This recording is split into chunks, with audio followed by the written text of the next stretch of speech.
So it's about a corporation. We started about a bit more than a year ago, and we were like thinking, how can we bring our AI platform, where we like serving AI as a service, into the cloud.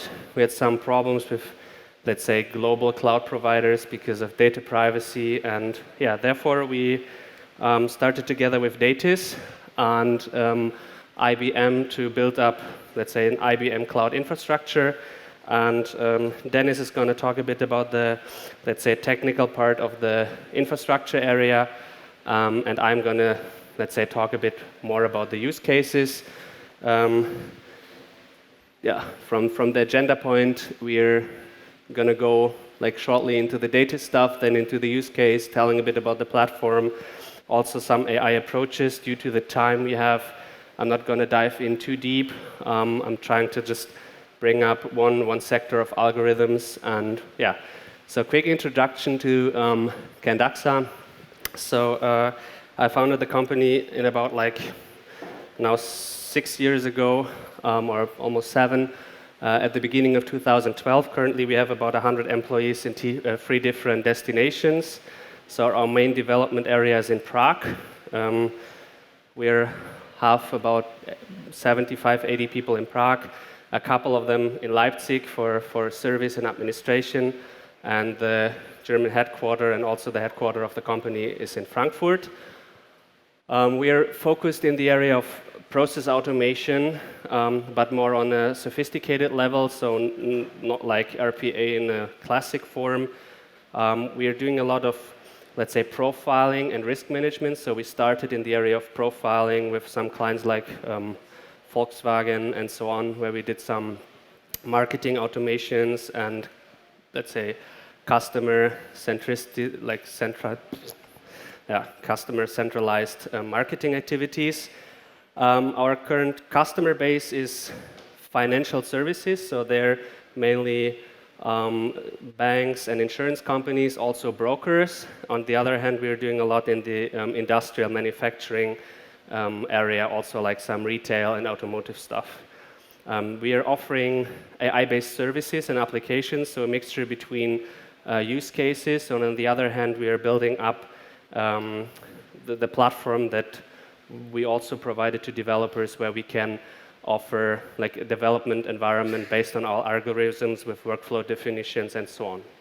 So yeah, mainly we are focusing on very complex topics, some mathematical impossibilities. For example, it's also something I want to talk about today in the multidimensional area. So from my background, I studied mathematics, physics, and law, but I was more catched by the mathematical stuff, and this is also where I'm working in most of the time. So, my name is Dennis. Moin moin, and good morning. We are the cooperation partner of Candaxa, and we are providing the operating platform. But we are kind of more a traditional data center company in Mannheim. We're providing service for more than 50 years, so we started up with some other kind of IT, as you may imagine. We're about 50 people doing everything, but the main focus is tailor-made solution for our customers. So we do all kind of outsourcing and software solution, application management, everything needed.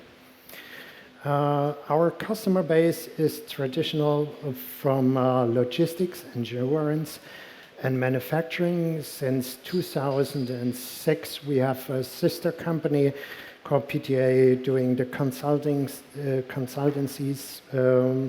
and software development.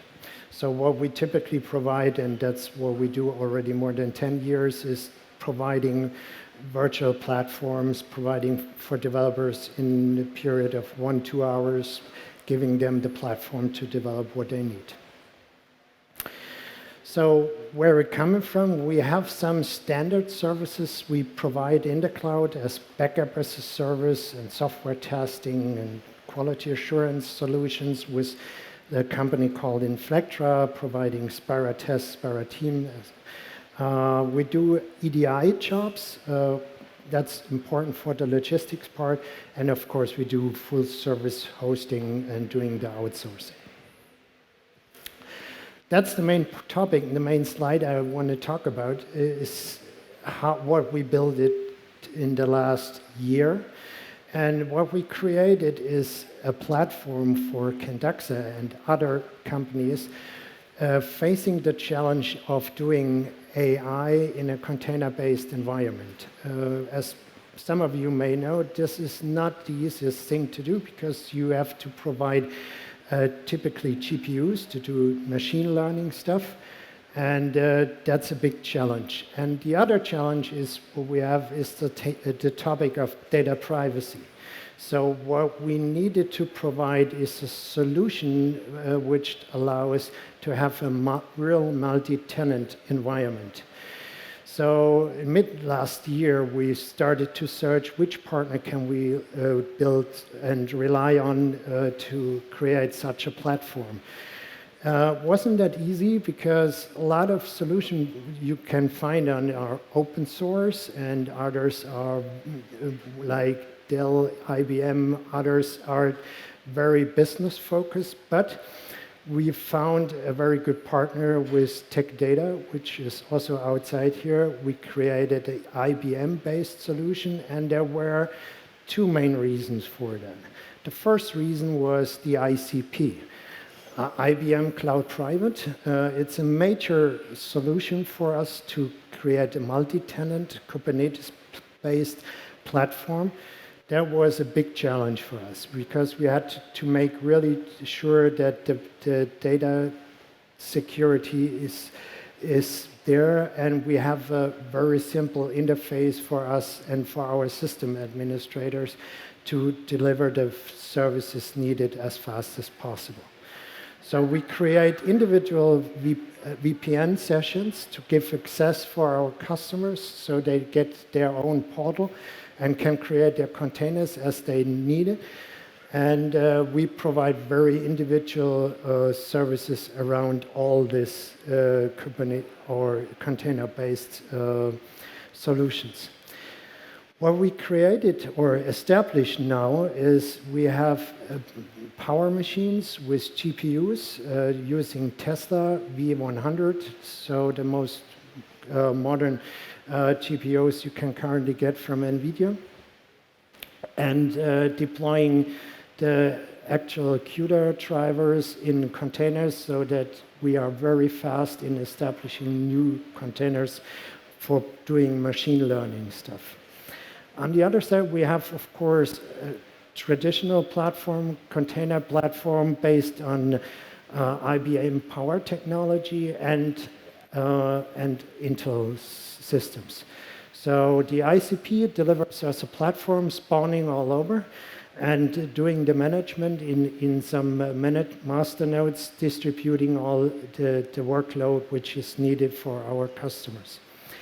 As a side, we have an edge server or edge server cluster, which allows us to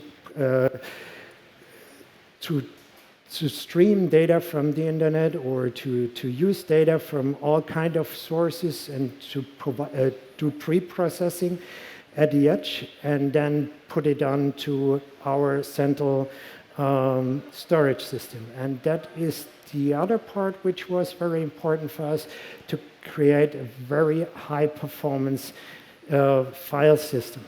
Because as you might know, AI and data is very close, it needs to work very close together. That means we need to have very high performance storage system in combination with the GPU to make the container work very efficient and effective. We created a three-tier storage system. So we have an NVMe-based high-performance system. We have SSD platform or all-flash platform, and we have also SAS. So we can provide for all kind of use cases, we can provide the appropriate performance level.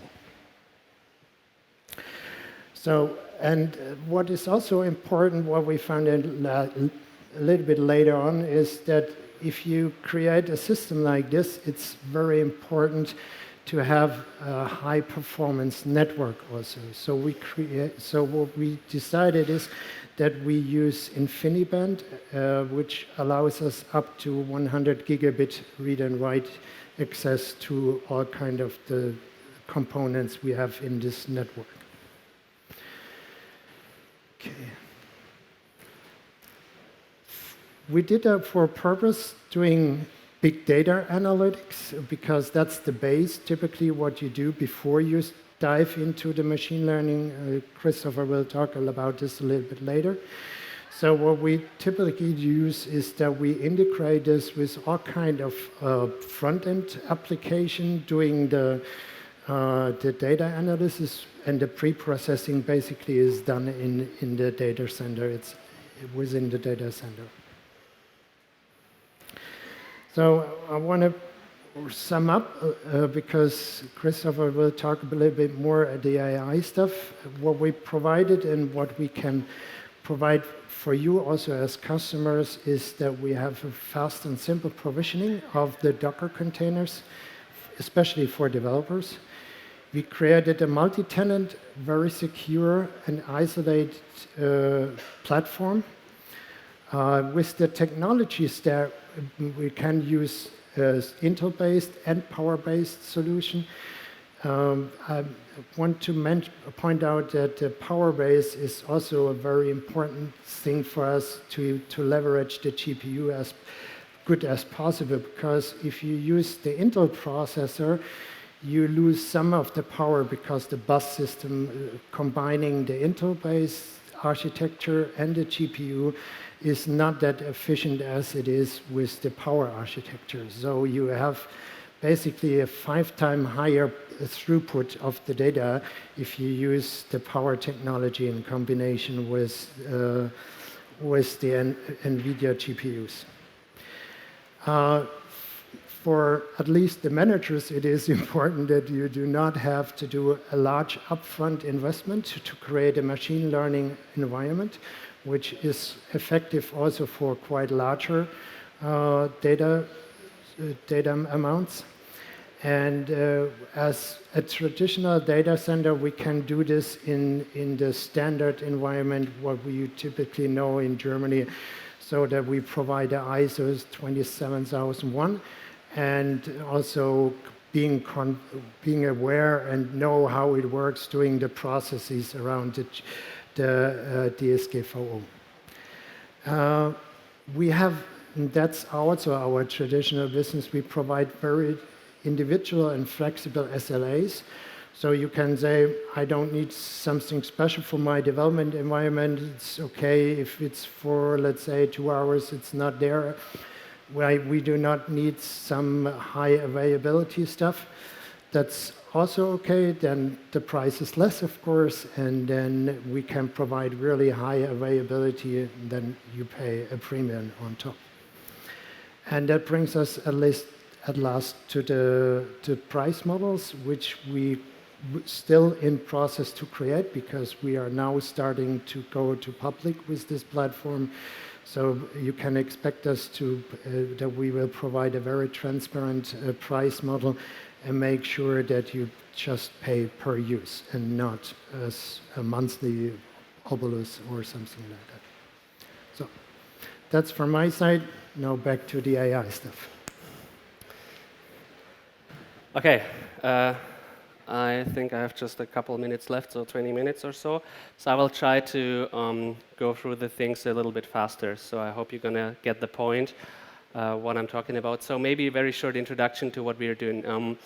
We started more or less accidentally in this area. When we were started with like the profiling sector and so on, we figured out that there were a lot of problems to gather data from legacy systems, also for let's say data warehouse approaches weren't really fitting the needs we had, also in the way of availability and speed. So we started to create a platform which is kind of creating a virtual layer on top of the customer environment. So what we're doing is we're connecting to the system of the client using machine learning to speed up the connection process.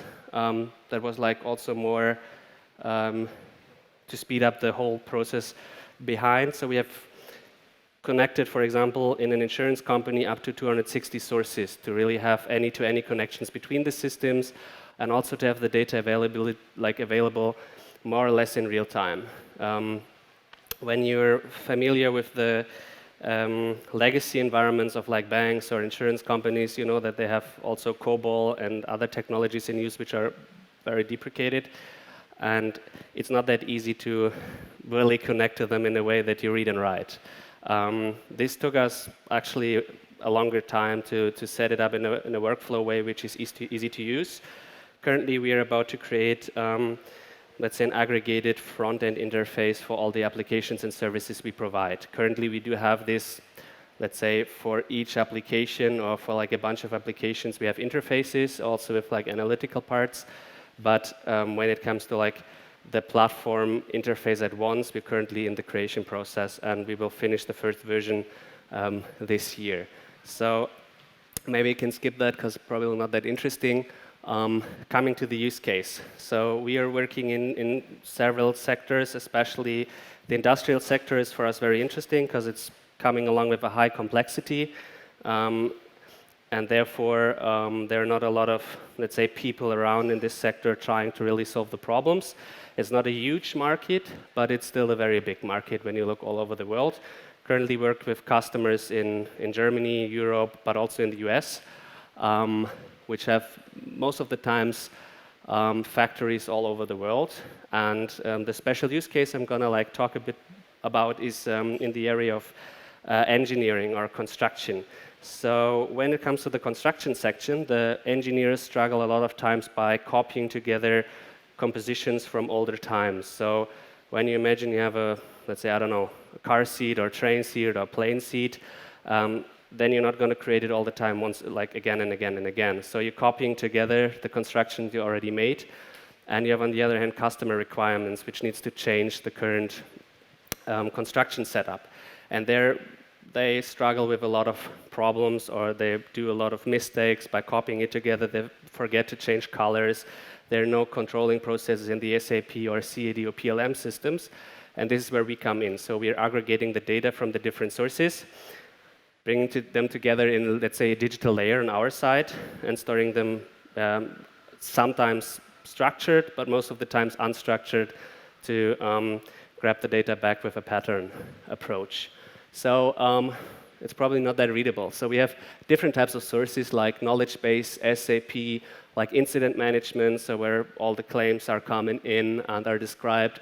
We have a lot of alternative and big data from external sources. This is like something we provide as well. So we do have about 200 different sources with different types of information like social demographic development, rents, buying prices for houses, and a lot more connected to the platform. So we need to see for which use case what is fitting. We have the SAP, the CAD, PLM systems. We have a lot of, let's say, manual documents like Word or PowerPoint or Excel files, which also need to be connected, well, because they most of the time consist or like describe the customer needs. Everything is stored in the Datis environment, so we are set up like this high-performance cluster where we have like the division between storage and the computing part itself, and we are providing the results in less than a minute. This is like the current like situation because the engineers are doing the construction in the CAD program, for example, and we want to provide constant feedback. I have also later on a view or like a front-end interface to see how it's going to look like. We have a lot of different algorithms to perform. Most of them are developed by ourselves because they're in a very specific sector. So we are not really grabbing a lot of standard stuff in that case because everything needs to be adapted or rewritten to our use. When it comes to the system architecture setup, we are dividing between the structured and the unstructured storage. So when we have a lot of structured data, then we are not pulling them into a data lake to an unstructured approach. Then we're sometimes keeping them in a structured form, even if they do not need to be available in the high-performance sector. So from the, that's an architectural point of view, we are using data processors. So we are putting our algorithms in kind of like small services based on the platform approach. They're all containerized in Docker. And we are connecting them through data buses. So we have on the one hand side the data ingestion, on the other hand we have like different types of output artifacts we can grab from that. The orchestration is currently done with Kubernetes, but might change in the future as well. A very complex problem we was confronted with was the integration of a message broker. We did that, I don't know, we started 2-3 years ago to try out different approaches. We finally decided for Kafka, but the problem with asynchronous communication, when you have a lot of data from different services, then this is coming up with a lot of problems of how do you compute them in almost real time, how do you bring together all the different workflow approaches to one stream. Well, the engineering sector, like maybe a couple of sentences about the starting up there, it's a very, very complex area. You have a huge amount of unharmonized data, you have a lot of redundancies, and it's also very complex to understand how the construction and the complete workflow behind it is done. Especially when you're, for example, working in the, let's say, airplane area or something which is regulated, then you have a lot of regulation behind that. It's very complex to start up with that, so we let's say, added up our team with a couple of engineers, also with like science backgrounds, some directly from the mechanical engineering part, to be really able to provide those services.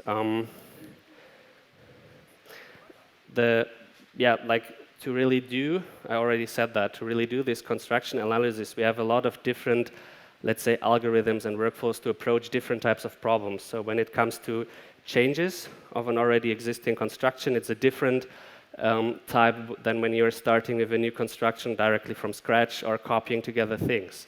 When it comes to the part of let's say automated creation, we're currently working on that. This is in pilot phase actually. There we started to grab the customer requirements and directly start the engineering task automatically based on the historical data we learned. The biggest challenge in that part was to really understand you have a historical composition of some, let's say, parts or groups grouped together, and they're not going to appear in that, let's say, setting again. So you cannot really learn based only on the historical parts and transform it to the future. So you have to understand how the parts are connected together, where do you have clashes of parts, like clashing together, which are not able to fit, and you have to really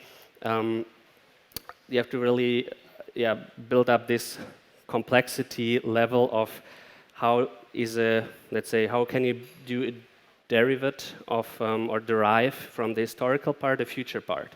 And this we did like with some multidimensional vector approach I'm coming to in a minute.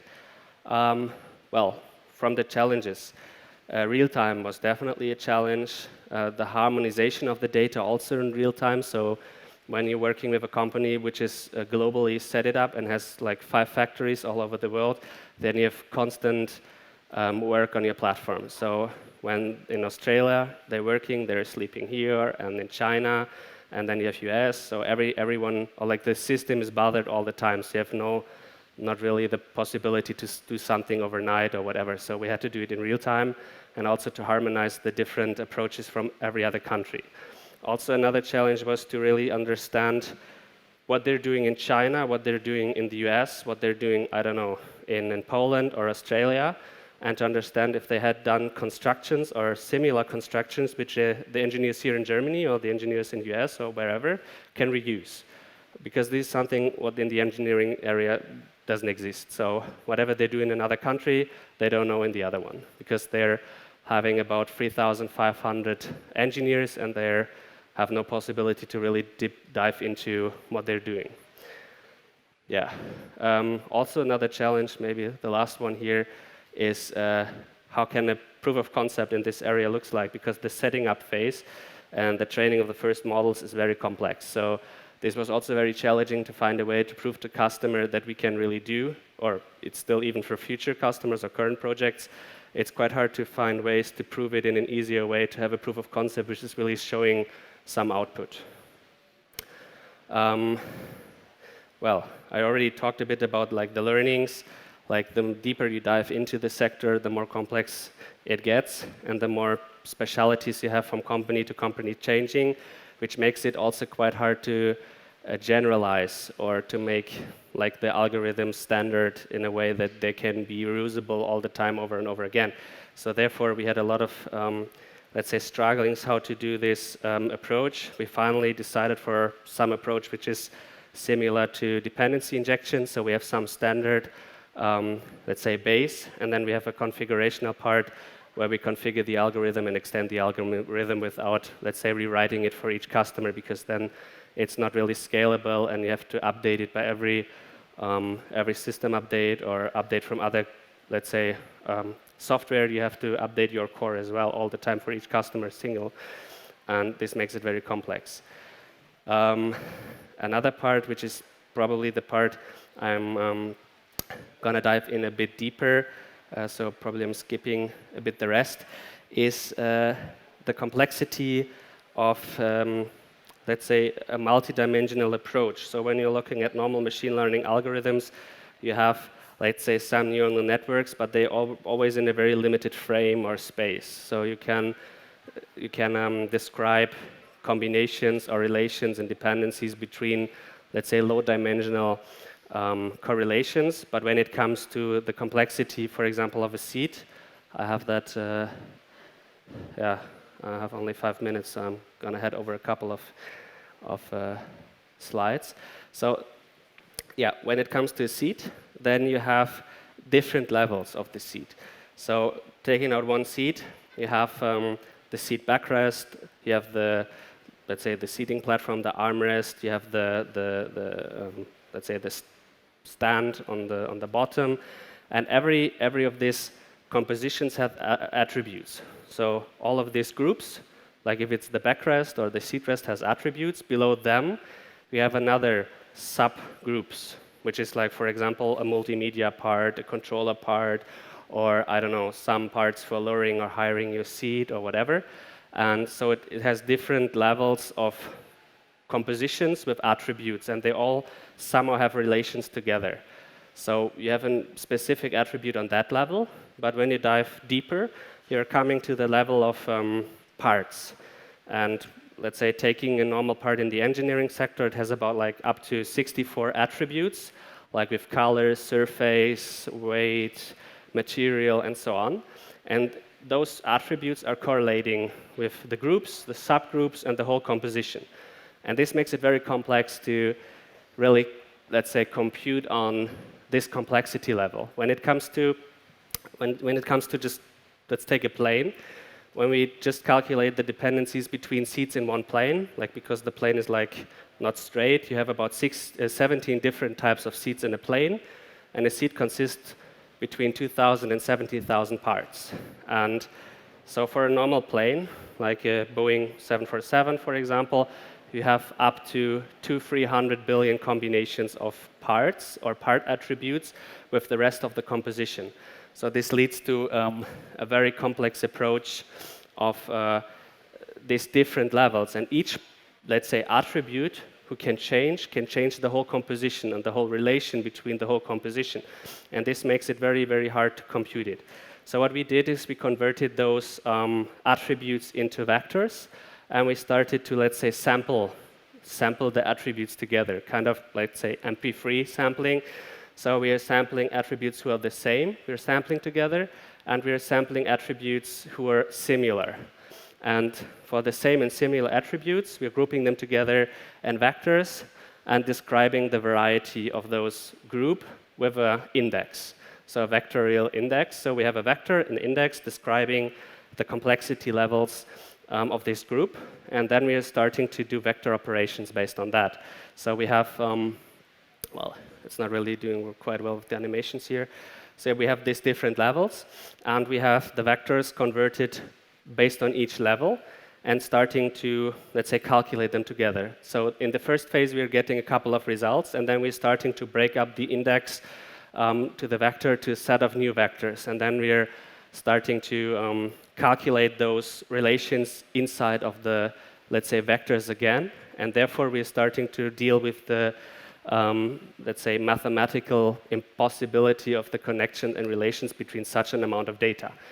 And it doesn't really do a 100% perfect job, but currently we are about 99.7% in accuracy, at least in the industry we're currently working in. We started up something in logistics right now, which is a bit more complicated because the set of probabilities and attributes are a little bit, or actually a bit more complex.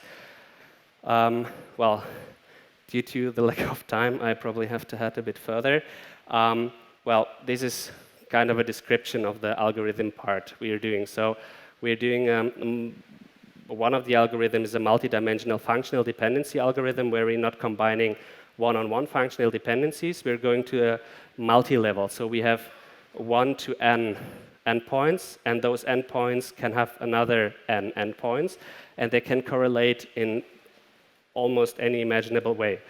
And you struggle very quickly with the let's say, false positives. So when you start up with those derivations and correlations, then you have a lot of false positives or things they only consist in one, and you have to decide, is this a happening, or is it a case which is really useful, even if it appeared just one time, or is it something which is just, happening on chance? And also, the biggest complexity comes in by figuring out the, let's say, not similar compositions, but figuring out how can a composition look like which is nearly the same. So when you start up, or for example in automotive, you start up with the construction of a new car, you have to understand how the construction can be also in a similar way, but what are the rules behind of the parts to fit together. This was one of the most challenging parts we had to overcome. We also solved it in the vectorial part. Due to time, I don't have really much time left to really talk about that in detail, because that will take a couple of minutes. But to imagine that, we're doing this in an area of distance calculations of algorithms based on the very low sets of attributes and their correlations. This gives us the, let's say, point of possibilities. So what combinations can be at least possible, and then you have to see if these combinations are also buildable. So finally, the output from those application looks like kind of that. You have the analysis of the whole, let's say, structure. Here it's like grouped by different groups, and you have like here, these are parts.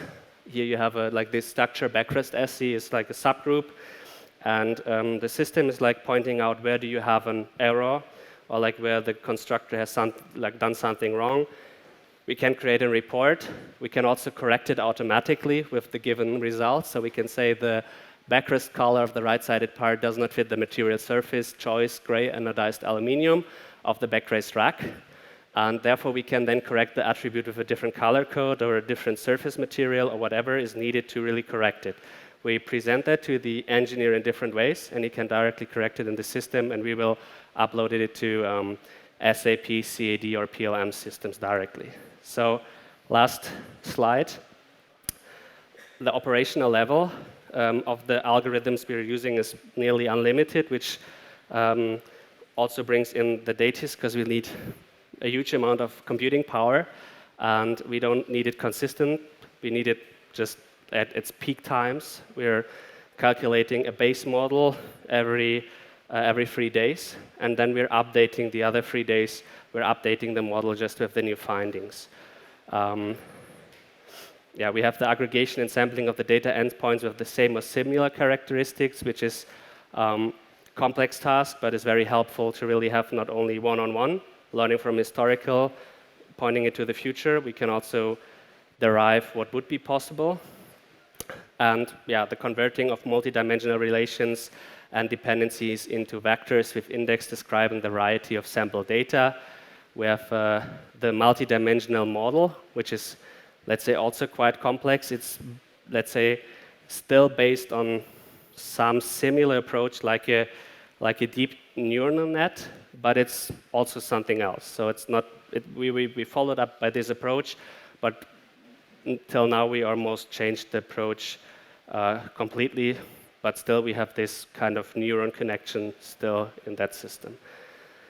Well, the minimization of errors in that case is about 99.8%, which leads at the client level to significant savings. So in the current projects, we're saving about 100% of their EBITDA, which is like their winnings.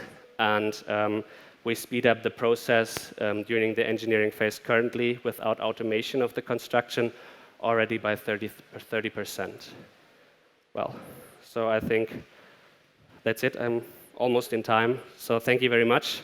I hope you get something from that presentation, even if it was very quickly. But yeah, so thank you.